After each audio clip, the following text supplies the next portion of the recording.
Good morning, everyone, and welcome to this episode of Unearth Horticulture. Today, the topic is perennials, and we are in the South Flower Garden here at my house, and we're going to take a look at some of the tasks that you can achieve in the middle of September here, about 30 days before our first average frost here in South Central Kansas. And I'm just going to have you tag along and see some of the tasks that I perform on my perennial garden. And that will have to do with lifting and dividing and pruning and planting new perennials. This is the perfect time to do maintenance on your perennials because our soil temperatures are still quite warm, so our root zones are very active. They still have time to establish new roots here, about a month of time before our ground temperatures start to rapidly decline. And it's also cooler ambient temperatures, so it's not going to be as stressful to the plants because our night times specifically are getting a little bit more cool. So the top parts of the plants are no longer going to be stressed. They're not going to be putting on a ton of fresh growth, but also our root zones are still quite active and happy right now. So in general, plants aren't putting on a lot of new growth, but they are very, very happy during this time of year. So this is a great time to work on perennials. What is a perennial? We need to discuss that a little bit. A perennial is a plant that comes back every year. It survives winter. It goes into a dormancy state over winter and then reflushes new growth in the spring from the same plant, the same root zone. There are two types of perennials though, so it can get a little bit confusing.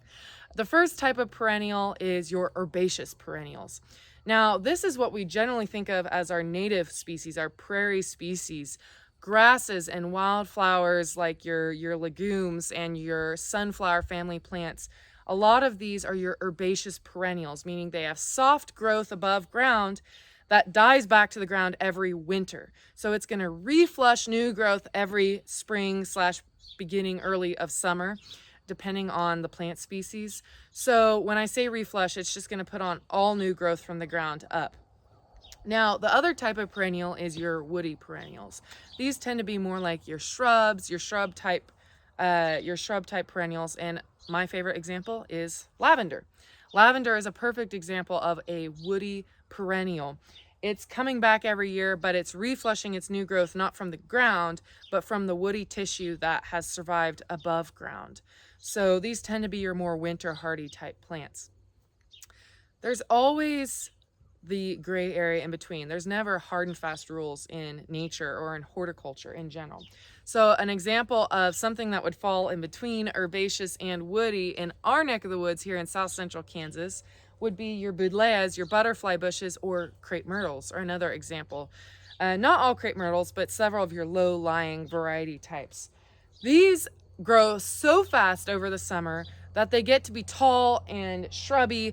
They get lignified tissue, which means they turn woody by the end of the year. By this time of year, we have some nice big woody shrubs, but they don't tend to reflush from their woody growth every spring. They tend to grow up from the base like herbaceous perennials would.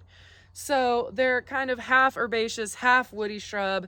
They're kind of right in the middle. So they kind of have their own little category. There's a few plants like this that can be like this. So I think there's a few Japanese spirea varieties that tend to be like this as well. It's just something to find out in your zone, figure out what plants act like that. I love them a lot. They tend to be really great late summer flowers in general, but we are on the north side for planting them, the north zonage. So that's kind of why we have them die back to the base every year. So, food for thought. All right, let's crack on. Let's get to our first task. My first and most important task of the day is taking care of this lavender hedge. Now I'm going to show you a close-up of what I'm talking about. There's about 12 lavender plants that I've established here over the last 15 years. Now, these plants are actually quite old. Lavender, I think the main thing people forget with perennials is that they are not guaranteed to live until you die. Even though they come back every year, all things that live in nature have a lifespan. And perennials tend to have a lifespan of about 10 to 15 years before you at least have to lift and divide them so that they have more room to breathe. They tend to have issues with dieback in the center of the plant, all perennials in general. If they continue to get full and big, but then don't ever get divided. So division is a method of propagation. It's literally lifting the root ball, the whole plant out of the ground, slicing this root ball in half and creating more than one plant. You can do this with a lot of perennials, and it may be back-breaking labor depending on what plant you're working on, but it's definitely worth it. It's a great way to get more bang for your buck and a longer life out of your perennials. So this hedge I have let go way too long. It has a ton of dieback. Part of the problem is the south garden was not like this when I originally started. It used to be just this lavender hedge on the south side, but now I've got these taller shrubs in front of them, the butterfly bushes, the perennial hibiscus, and then some crepe myrtles, and it has just shaded these plants and prevented them from getting the same sunlight that they've had. Mix that with the fact that they've aged, they've grown together, they're not getting as good air circulation around them, plus we're in the middle of a drought, so these plants are just under stress. They need a lift, they need a refresh. So the first things first, I need to find a new location for these guys to go, and I've already picked a spot. I'm going to show you. Let's go.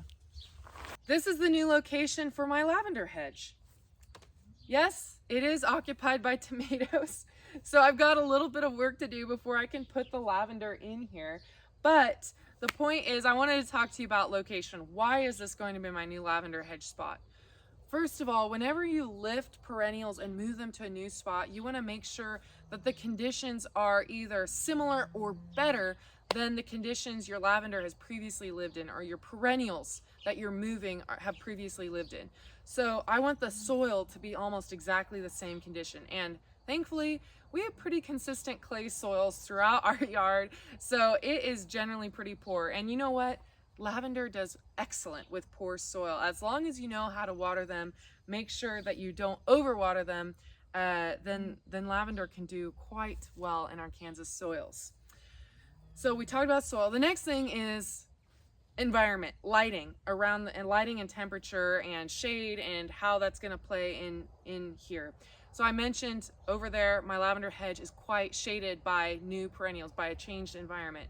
So this is actually something I'm going to be improving for my lavender.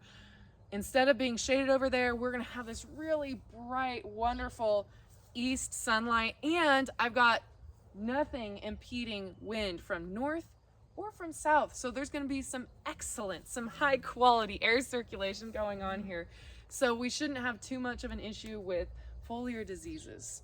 So looking at the environment around, looking at the soil quality, those are both things that you want to think about when you're moving perennials. You want them to be ideal. You don't want to change things too much for perennials that have already been thriving for 10 to 15 years in another location. So that's just the more you can match those, the more success you're going to have. So I've got a lot of work ahead of me here. I've got to get these tomatoes out of here. I got to create a little border to help keep these weeds out of the bed, and I might even work on turning some of the soil under so that I've got a nice new flower bed for this lavender hedge to stretch on the back side of my trial gardens here. So I better get cracking.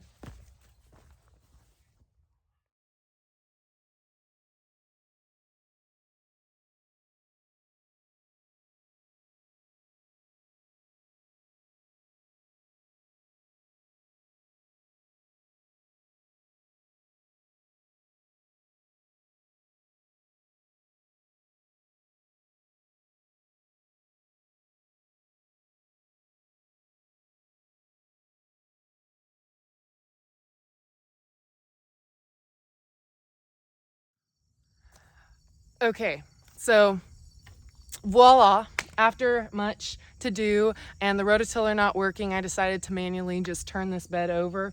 I edged it, so now I can clearly come with a string trimmer and edge and make sure that we keep this bed weed free.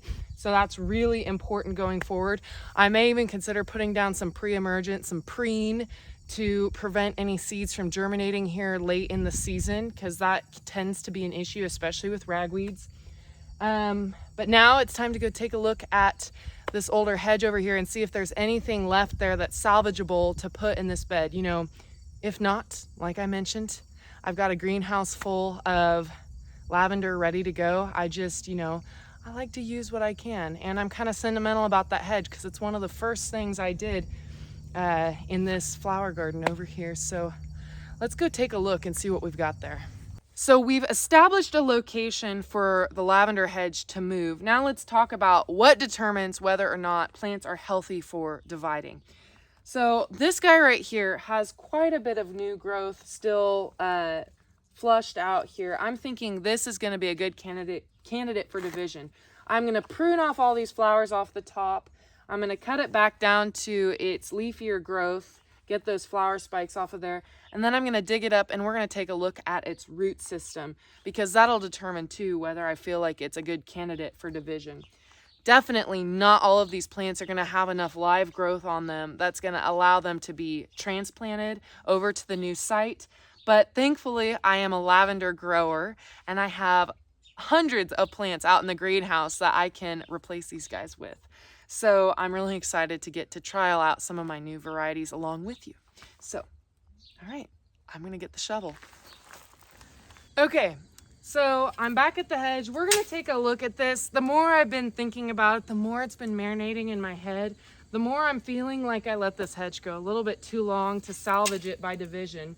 And we're going to talk about why, but I want to dig up this first lavender, and I want to at least give you an example of what division can look like. But since I have such healthy starts in the greenhouse, I'm really tempted, since I did all that work on that bed, to just start afresh and get some new plants in there, all the same variety of lavender, and watch them grow and fill out and be lovely.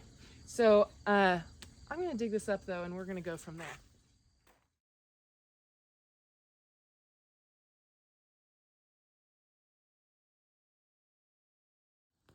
Okay, so I dug up this corner lavender, and I'm going to walk you through a couple of things. So first of all, look how big this monster is. This is a 15-year-old lavender plant, which means, yes, if you do the math, I planted this when I was 9. I really have loved horticulture all of my life, because that wasn't even the beginning of my horticultural journeys. So first things first, what I noticed when I dug it up, the root system. Let's take a look at this. So the root system here is really not that big. I'm actually quite shocked. I know some roots get cut off in the process of digging this up, but it was not that hard to get this plant out of the ground. And because it's so near the foundation of the house, I'm pretty sure the soil is really compacted, because even though this is a house built in the 90s, so at least 30 years, around 30 years old, compaction in soil is something that's really pretty irreparable after construction has taken place. And so compact soils, plus our clay soils in Kansas, they have that shrink swell soil structure. So they're really dense, packed soils. They're really hard for roots to tap into. So I am shocked, but not really that shocked at how crazy shallow these roots are. For a drought-tolerant plant like lavender, they tend to tap their roots pretty well so that they can have access to soil moisture deeper into the earth. So this has been pretty shocking to me to see this. This is one reason I'm thinking that these plants are just a little bit not the kind of plant that I want to transplant into my new hedge. Now, I might save a few of these and put them throughout the yard, because you can never have too many lavender plants. But let's talk about division. And this isn't the best one to show you this, because this is actually going to be really easy to divide, because it's just splitting apart on its own. These roots are not a big deal. So you can see I just pulled this chunk off of here. There are still roots attached to each plant, each little branch. So let's take a look at this. Here's a big chunk of this. This is another reason this plant isn't the best for dividing. Look how much I say dead, but look how much woody growth there is between the actual herbaceous tissue that's flushed out the top and the flowering tissue all the way down to the root base. Now, what's encouraging to me is I can see there's lots of greenery down at the base, but this is one reason that it's really important to prune your lavender every fall after it flowers, and prune it down to where you can see about 2 to 3 inches of herbaceous growth. Because once it starts getting to this point, it's kind of similar to an evergreen where it's really hard to get it to reflush back on older wood. So pruning every year in September about this time is really important for lavender hedges. I'm going to put a link to my video that I talked about that in here. It's really corny because I did it like 2 years ago, and well, I need to redo it. That's the point. But the information's good. So I'm going to put that there for you to take a look at this. But how I'm going to treat this, I'm going to break apart tissue, and I'm seeing new growth. So I'm going to hack this all the way back. I'm going to take off all this new growth. I might even take some cuttings and try to root these, because rooting lavender from cutting is a little bit of my specialty. So I'm going to keep on dividing. When you divide plants, it's important not to divide into too small a pieces. So like a plant this size could easily go into 4 pieces, but like if you're doing a hosta or something like that, you want to maybe split it into 2 pieces rather than 4 pieces, but making sure you have a nice shaped plant is really important. So like, but you still want to kind of cut away the dead. You don't want to have the issue too much sooner of having a dead center to the plant, if that makes sense. So I'm going to keep splitting this apart, and I'm going to find a place to put this lavender. The rest of these I'm going to kind of check out and salvage what I can, but probably compost the rest. And then I'm going to go ahead and go plant some new lavender in my new hedge spot on the east side of the trial produce garden. All right. One quick note about other perennials. Now, we've been focusing in on lavender because I get asked a lot about lavender, and it's my favorite plant, and it's something that needed the most work in my yard right now. So that's what I'm focusing on in this video. But all perennials behave very similarly. So hosta is a great example of a type of plant for shadier yards that are very common, very collectible. Our hosta garden is on the north side of our house, and it still gets a little bit too much sun because out here in the prairie, we don't have a lot of trees, especially a lot of old trees. Anyways, I have already successfully, I think 10 years ago, divided this hosta, lifted it, divided it, and I'm going to show you the other half of it. Now, it's already almost needing division again. So perennials can be divided every 10 years, every 15 years or so, whenever you're starting to notice them look a little haggard, you know, a little bit like they could use some freshening up, you know. So hostas and grasses and other types of native perennials, and we talked about lavender, bulbs like peonies, they can be lifted and their tubers can be cut apart. So really any plant that has a good established root zone that's quite mature, that's about 10 years old, you can lift and divide it. So I want you to know that this video, I'm talking about lavender, but you can apply it to all kinds of perennials, okay? So let's get back to the lavender. So here are my 2-quart lavenders. You can see they're nice and full. They've got a really nice root zone. They've really filled out their pots nicely. It's really important when you plant fall perennials that you don't chintz it. You don't get small perennials, because the smaller the root ball, the harder it is to establish them and get them winter ready by the time we do start to see lower ground temperatures. So if you're planting perennials in June, you can go a little bit smaller. But if you're planting perennials in September, you want to make sure they're a little bit bigger. That is why I sell quart-size lavender in June and 2-quart-size lavender in September. So I'm going to pick from my 2-quart lavender. I have 3 varieties this year. Hidcote Blue, which is a little bit dwarf, but still a blue variety. There goes my fans. It's getting toasty. Then I've got Edelweiss, which is my white flowering variety. I'm actually discontinuing that and trying a new white variety next year called Exceptional, because it is a sister variety to Phenomenal, and I have loved growing Phenomenal in production, and that's probably what's going to go in my hedge. I love how boxy and vigorous the growth is. It's got really long inflorescence spikes, so it's great for drying and for cut flowers and for ornamental value. It's a vigorous plant, So it should have no problem establishing right now. So I'm gonna pick about 10 plants and I'm gonna meet you out at the produce garden.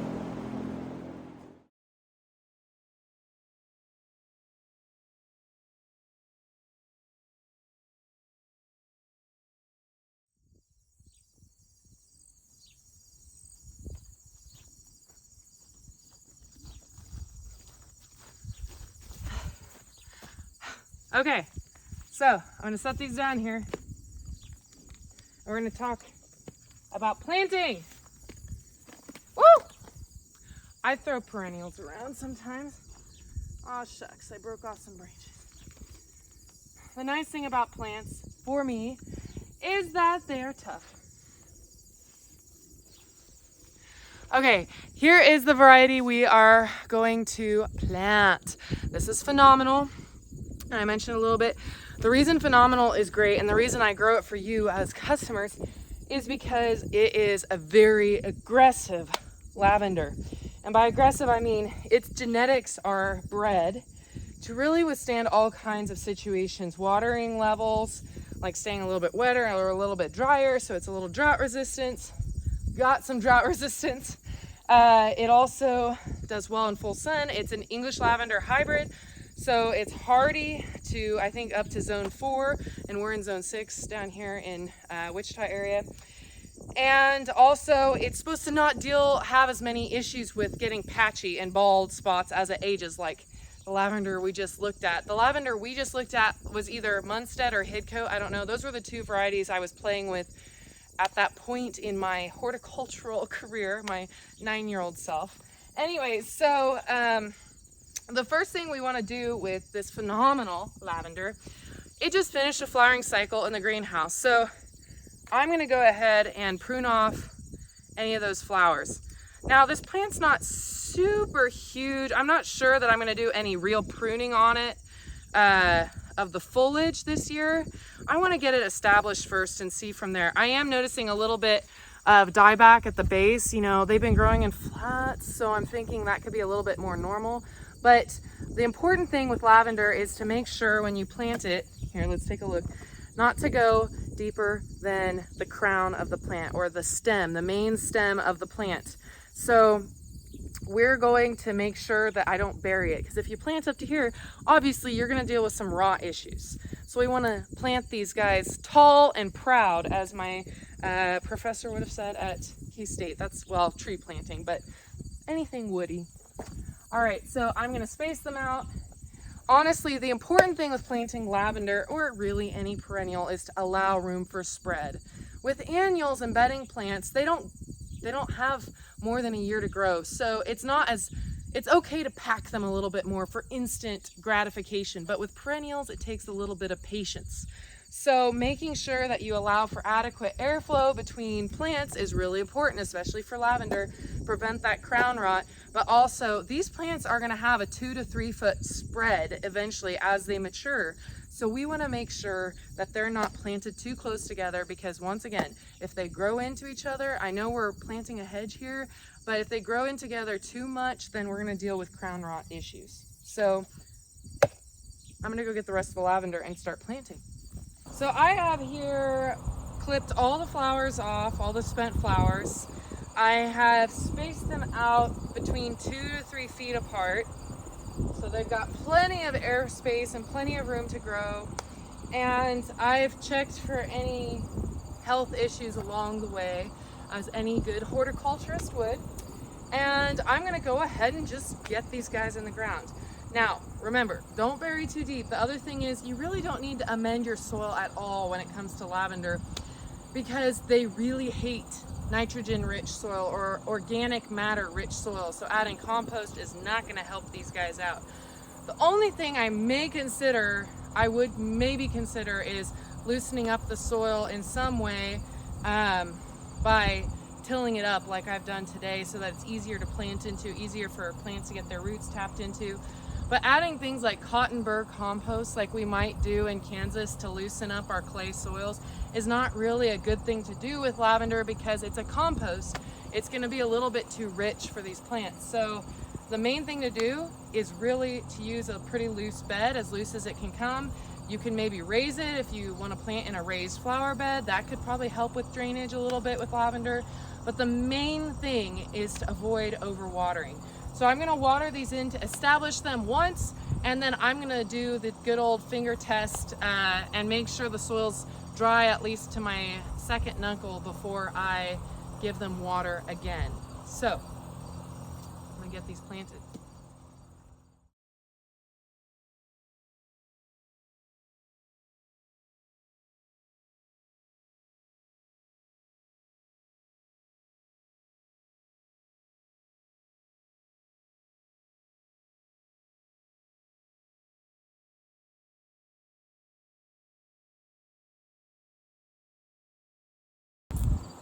All right, I've got the lavender in the ground. If you've seen any of my planting videos before, you know that the next step is to mulch. With lavender and all perennials, I suggest a very thin layer of mulch, enough to cover the ground and do the job, but not so much you're gonna cause some crown rot issues. Keep it away from the base of the plant, but still kind of cover the root ball area. So 1 to 2 inches, folks. Really, 2 inches is about right for this kind of thing. 2 to 4 inches if you're doing trees or other types of flower beds or around mature plantings. I'm gonna go ahead and water these in. I'm not gonna water from the tops, I'm gonna water from the sides, you know, but they've got good air circulation here, lots of space to grow between plants. If you have any questions at all about anything I talked about in this video today, or if I missed something, missed answering a question that you might have had about perennial planting in fall, make sure you drop them in the comments below. And until next time, you've been watching Unearth Horticulture.